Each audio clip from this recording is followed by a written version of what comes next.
PR পদ্ধতিতে vote হলে নানান জটিলতা সৃষ্টি হবে। একদিকে কঠিন হবে জবাবদিহি নিশ্চিত করা, অন্যদিকে সরকার ও রাষ্ট্র কাঠামোতে দেখা দেবে নানামুখী সংকট। পরিস্থিতি বিবেচনায় বিশ্লেষকরা বলছেন, এই পদ্ধতিতে ভোটের পর ছোট দলগুলোর উপর নির্ভরশীলতা বাড়বে সরকারের। আর এছাড়া সাধারণ ভোটাররা বঞ্চিত হবেন নিজ এলাকার পছন্দের প্রার্থী বাছাইয়ের সুযোগ থেকেও। সামগ্রিকভাবে রাজনীতিতে এক ধরনের অস্থিরতা সৃষ্টির সংকট করছেন বিশ্লেষকরা। বিস্তারিত জানাচ্ছেন আল মোহামিনুল খান। পিআর পদ্ধতিতে নির্বাচন নিয়ে এখনো পরস্পর বিপরীতমুখী অবস্থানে প্রধান রাজনৈতিক দলগুলো। বিশ্লেষকরা বলছেন, এই পদ্ধতি সংসদ সদস্য ও জনগণের মধ্যে সরাসরি সম্পর্ককে ভেঙে দেয়, যা গণতান্ত্রিক জবাবদিহির ক্ষেত্রে বড় সংকট তৈরি করে। পিআর পদ্ধতিতে ভোট হলে রাজনৈতিক অস্থিতিশীলতা বাড়ার শঙ্কা বিশ্লেষকদের। ম্যাক্সিমাম সময় দেখা যায় পিআরের কারণে কোয়ালিশন গভর্নমেন্ট হয়। তো এই কোয়ালিশন গভর্নমেন্টে তো সব দলের টানাপোড়েন থাকে, সবার স্বার্থ রক্ষা করতে হয়। তখন প্রধানমন্ত্রী যিনি থাকেন বা প্রেসিডেন্ট যিনি থাকেন তিনি কাজ করতে পারেন না।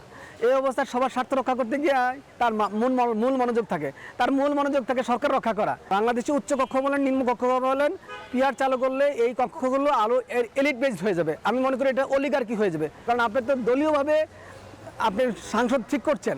তো দলীয়ভাবে সাংসদ ঠিক করলে তো দলের প্রধান বা দলের যারা কর্তা ব্যক্তি থাকবেন তারাই ঠিক করবে কে সাংসদ হবে কে হবে না। রাষ্ট্রবিজ্ঞানীরা বলছেন, পিআর পদ্ধতিতে কোনো দলের পক্ষে একা সরকার গঠন করা সম্ভব হয় না। এজন্য তাকে ছোট ছোট দলগুলোর বান্ডেল থাকলে প্রতি সেনমানিতে টাকা বাঁচবে।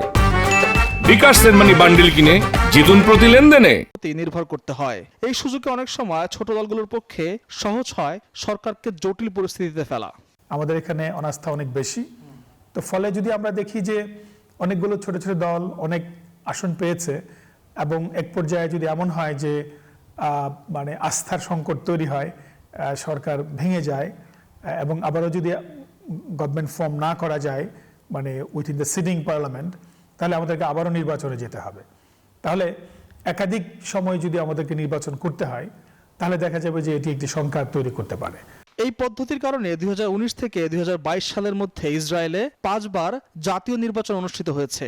জাপানেও এজন্য ঘন ঘন প্রধানমন্ত্রী পরিবর্তন ও অনিয়মিত নির্বাচনের উদাহরণ রয়েছে। আর এই অস্থিরতার উদাহরণ রয়েছে নেপালেও। তাই অনেক দেশেই প্রায় বিলুপ্ত করা হয়েছে পদ্ধতি, যার মধ্যে ইতালি অন্যতম।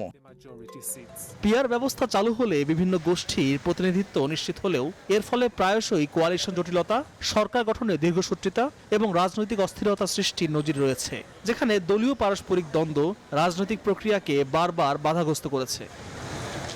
পিআর পদ্ধতি চালু হলে জনপ্রতিনিধি থেকে বিচ্ছিন্ন হয়ে যাওয়ার শঙ্কা ভোটারদের। আর বিশেষজ্ঞরা বলছেন, রাজনৈতিক সংস্কৃতি ও প্রাতিষ্ঠানিক অবকাঠামো শক্তিশালী না করেই এই পদ্ধতি লাগু করা হলে তা হিতে বিপরীত হতে পারে।